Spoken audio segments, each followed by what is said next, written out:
যে কোনো competitive exam, এটা হচ্ছে এমন একটা এক্সাম যে এক্সামটার প্রেডিকশন আমরা করতে পারি না। মানে সাপোজ আমি কম্পিটিটিভ এক্সাম দিচ্ছি, ইউপিএসসি দিচ্ছি, নিট দিচ্ছি, নেট পিজি দিচ্ছি, যে কোনো কম্পিটিটিভ এক্সাম যখন আমি দিই, মানে এরকম হয়েছে একটা ক্যান্ডিডেট প্রথমবার কম্পিটিটিভ এক্সাম দিয়ে এত ভালো রেজাল্ট করলো, হয়তো হতে পারে সে দ্বিতীয়বার প্রিলিমি ক্র্যাক করতে পারলো না। সুতরাং এই যে ব্যাপারটা, যে স্টুডেন্টদের একটা পেপারই তো লিক হয়েছে, যে স্টুডেন্ট খুব ভালো পড়াশোনা করেছে সে তো আবার দিতে পারে, এই কনসেপ্টটাই সাধারণ মানুষ জানেই না বেসিক্যালি।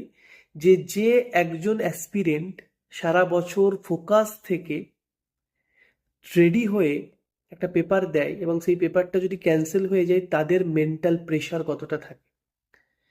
আমাদের যেমন প্রেশার মাপার জন্য আমরা বিপি মেশিন ইউজ করি, সেখানে আমরা বলছি 140-এর এমএমএসজির উপরে গেলে হাই প্রেশার।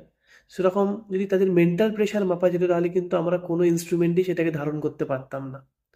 সুতরাং এই যে এত মানে স্টুডেন্টগুলো সুইসাইড করেছে, এত কিছু এতজন, এটাকে যারা বলছে যে বেসিক্যালি যেটা কোনো ব্যাপারই না, যে একবার পড়াশোনা করেছে সে তো দ্বিতীয়বার পড়লেই দিতে পারবে, সেই কনসেপ্টটা হয়তো সে জীবনে হয়তো বা কখনো কোনো কম্পিটিটিভ এক্সাম দেয়নি, বা সে তার বাড়ির পার্সন কখনো হয়তো এই সিচুয়েশনের মধ্যে আসেনি।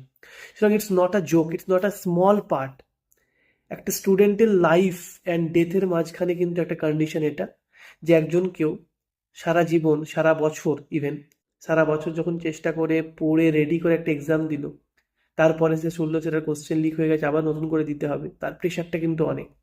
এই ভিডিওটাতেই আমরা দেখতে পাবো যে একজন স্টুডেন্ট যে সুইসাইড করেছে, তার বাবার বক্তব্য অনুযায়ী, যে একটা মানুষ যখন ডিপ্রেশনে চলে যায়, তখন তার পাশের থাকা মানুষটাও কিন্তু ইভেন বুঝতে পারে না তার মনে কি চলছে। এবং ডিপ্রেশন এমন একটা জিনিস, সেখানে কিন্তু আমাদের নর্মাল র্যাশনাল থিঙ্কিং করার যে ক্যাপাবিলিটি, সেটা নষ্ট হয়।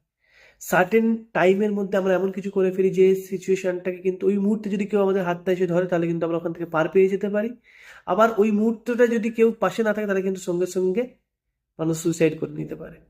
তো it's not a simple part, it's not a small part, it's not a joke, it's not a political issue, it's actual issue, যেটা আমাদের রিজলভ করা দরকার irrespective of the political teams, political terms. আমার মনে হয়